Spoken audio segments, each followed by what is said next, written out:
Mukunda jewellers లో gratitude sale flat 50% of on value added offer అన్ని branches కి వర్తిస్తుంది. శంషాబాద్ లో రోజుకి ఎన్నో విమానాలు టేక్ ఆఫ్ అవుతాయి, ల్యాండ్ అవుతాయి.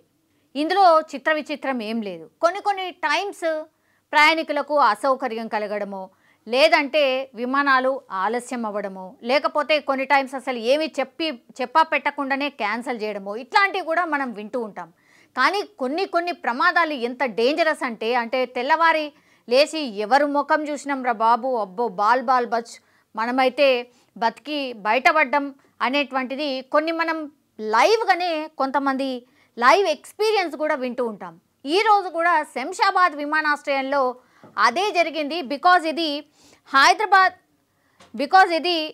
పూర్తిగా శంషాబాద్ నుంచి గోవా నుంచి విశాఖపట్నం వెళ్తున్నటువంటి విమానంకైతే ఏటీసీ అధికారులు ల్యాండింగ్కి ఫస్ట్ అవకాశం ఇచ్చిండ్రు. తర్వాత ల్యాండింగ్ చేయడానికి విమానం అంటే రెడీగా ఉన్నటువంటి టైంలోనే ఇంకో విమానంకి టేక్ ఆఫ్ చేయడానికని సిగ్నల్ ఇచ్చిండ్రు. దీంతో అసలు ఏం అర్థం కాలేదు. కొద్దిసేపు అంటే ఒకే ట్రాక్ మీద విమానం ప్రయాణించేటటువంటి ఒకే లేన్ మీద ఒకటి ల్యాండ్ అవుతుంది, ఇంకోటి టేక్ ఆఫ్ చేయడానికి అవకాశం ఇచ్చిండ్రు. దీంతో కొన్ని సెకండ్స్ అసలు ఏమీ అర్థం కాలేదు.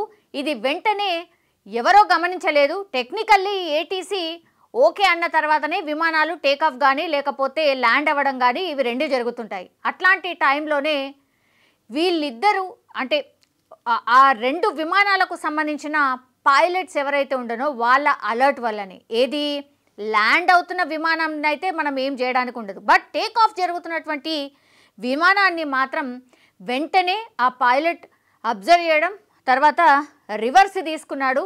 అప్పుడు ఆ విమానంలో 150 మంది ప్రయాణికులు ఉన్నారు. అంటే 150 మంది ప్రయాణికులు ఒకవేళ అట్లనే ఒకటి ల్యాండ్ అవుతుంది, ఇంకోటి టేక్ ఆఫ్ చేస్తున్న టైంలో రెండు విమానాలు అంటే శంషాబాద్ విమానాశ్రయంలోనే రెండు విమానాలు ఒకదానికొకటి డాష్ ఇచ్చుకునేవి.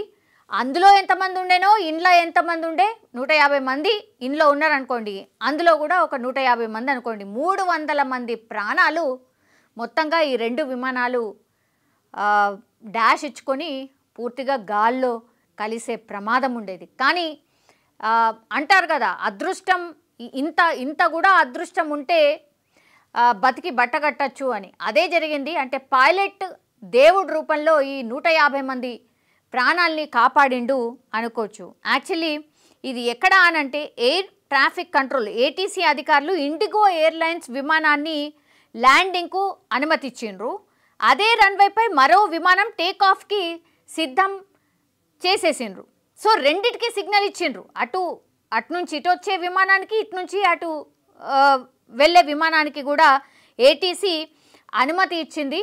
సో ఈ మిస్టేక్ ఎందుకు జరిగింది ఏంటి, గాల్లో ప్రాణాలు కలిసిపోయేవి, 150 నుంచి 300 మంది ప్రాణాలు గాల్లో కలిసిపోయేటి. ఇది ఎంత పెద్ద బ్లండర్, ఇది ఎంత పెద్ద మిస్టేక్. దీంతో ఏటీసీ అధికారులకు ఆ రోజు ఆ టైంలో డ్యూటీలో ఉన్నటువంటి ఏటీసీ అధికారులందరికీ కూడా ఎందుకు ఇట్లా జరిగింది అనేది నివేదిక కోరడం అయితే జరిగింది. పైలట్ విమానం హైడ్రాలిక్ గేర్ను ల్యాండింగ్ కోసం సిద్ధం చేస్తూ ఉండగా టేకాఫ్ కోసం రన్వేపై ఇప్పటికే మరో విమానం ఉంచబడిందని అతను గమనించిండు, అంటే పైలట్ గమనించిండు. దీంతో ప్రమాదం పొంచి ఉందని ఈ పైలట్ గ్రహించిండు. వెంటనే ల్యాండింగ్ను నిలిపివేసి టేక్ ఆఫ్ చేసుకొని దాదాపు 10 నిమిషాలు గాల్లో చక్కర్లు కొట్టిండు. అట్లా వీళ్ళ ప్రాణాలైతే దక్కినాయి. సో ఇది యాక్చువల్లీ జరిగింది. ఏది యాక్చువల్లీ టేక్ ఆఫ్ చేస్తున్నటువంటి విమానం కాదు, యాక్చువల్లీ ల్యాండ్ అవుతున్నటువంటి విమానం ఏదైతే ఉండనో ఆ ల్యాండ్ అవుతున్న విమానంకి సంబంధించిన పైలటే ఇది గమనించిండు. వెంటనే ఆ విమానాన్ని ల్యాండ్ చేయకుండా పూర్తిగా మళ్ళీ గాల్లోకి తీసుకువెళ్ళి 10 నిమిషాల పాటు చక్కర్లు కొట్టాడు అనేటువంటిది మనకు అందుతున్నటువంటి ఇన్ఫర్మేషన్. సో దాదాపు 10 నిమిషాలు గాల్లో చక్కర్లు కొట్టిండు. తర్వాత విమానం ఎటువంటి ప్రమాదం లేకుండా సురక్షితంగా ల్యాండ్ అయిన పరిస్థితి. విమానంలో ఉన్నటువంటి 150 మంది ప్రయాణికులు అంటే ఏమంటారు, ఊపిరి పీల్చుకున్నారు అనుకోవచ్చు. ఇక పైలట్కి అయితే ఎంత ధన్యవాదాలు చెప్పిండ్రో మరి ఏంటో మనం ఊహించుకోవచ్చు. కొద్దిసేపటికే విమానం విశాఖపట్నం వైపు తన ప్రయాణాన్ని కొనసాగించినటువంటి పరిస్థితి. సో ఆ 15 నుంచి 20 నిమిషాలు అందులో విమానంలో ఉన్నటువంటి వాళ్ళు, అంటే ఏదైతే ల్యాండ్ అవుతున్న విమానంలో ఉన్నటువంటి వాళ్ళు, అట్లాగే ఏటీసీలో ఈ అధికారులు, దెన్ అక్కడ టేక్ ఆఫ్కి రెడీగా ఉన్నటువంటి విమానం. టేక్ ఆఫ్కి ఉన్నటువంటి విమానం అయితే ఏం చేయడానికి లేదు, బికాజ్ అది అట్లా ఉండిపోతుంది. దాన్ని స్టార్ట్ చేయాలంటే కూడా మిగతా అన్నీ కూడా అక్కడ ఏదైతే ప్రొసీజర్ ఉంటుందో అవన్నీ ఫినిష్ చేయడానికి కొంత సమయం అయితే పడుతుంది. ఏదైతే ల్యాండ్ అవుతుందో ఆ విమానానికి సంబంధించిన పైలటే కొద్దిగా చాలా సమయస్ఫూర్తిగా ఆలోచించిండు. ఆ 150 మంది ఎవరైతే ఆ విమానంలో ప్రయాణిస్తున్నారో వాళ్ళ ప్రాణాల్ని కాపాడిండు దేవుళ్లాగా. సో ఇదంతా కూడా చాలా సీరియస్గా తీసుకుంది ఏటీసీ. శంషాబాద్ విమానాశ్రయానికి సంబంధించి ఒక చెడ్డ పేరు వచ్చే అవకాశం ఉంటుండే, అట్లాగే విమానం ఎక్కాలంటేనే భయపడిపోయే పరిస్థితి కూడా వస్తుండే. ఎందుకంటే కళ్ళ ముందటనే ఆ విమానం ఇక ఏమవుతుండేనో తెలియకపోతుండే. సో అట్లాంటిది ఆ ఇన్సిడెంట్ జరగకుండా కాపాడగలిగిండు పైలట్. సో ల్యాండ్ అవుతున్న విమానంలో ఎగైన్ని గాల్లోకి తీసుకువెళ్ళి ఒక 10 నిమిషాల పాటు చక్కర్లు కొట్టిన తర్వాత ఏటీసీ అధికారుల నుంచి పూర్తిగా గ్రీన్ సిగ్నల్ వచ్చి ఇక ల్యాండ్ చేయొచ్చు అన్న తర్వాత అప్పుడు ఆ విమానాన్ని సక్సెస్ఫుల్గా ల్యాండ్ అయిన పరిస్థితి. సో ఒక 15 నుంచి 20 నిమిషాల పాటు ఎంత టెన్షన్ పడి ఉంటారో అందరూ అనేది ఈ ఇన్సిడెంట్ చూస్తే అర్థమవుతుంది. కానీ ఈ మధ్య కాలంలోనే చాలా అంటే చాలా, ఎస్పెషల్లీ అమెరికాలో చాలా ఇన్సిడెంట్స్ ఇట్లాంటివి జరిగినాయి. అవేంటి అని అంటే గాల్లోనే పేలిపోవడం, యాక్సిడెంట్లీ కూలిపోవడం, ఇట్లాంటి విమానాల ప్రమాదాలే చాలా ఎక్కువగా వింటూ ఉన్నాం.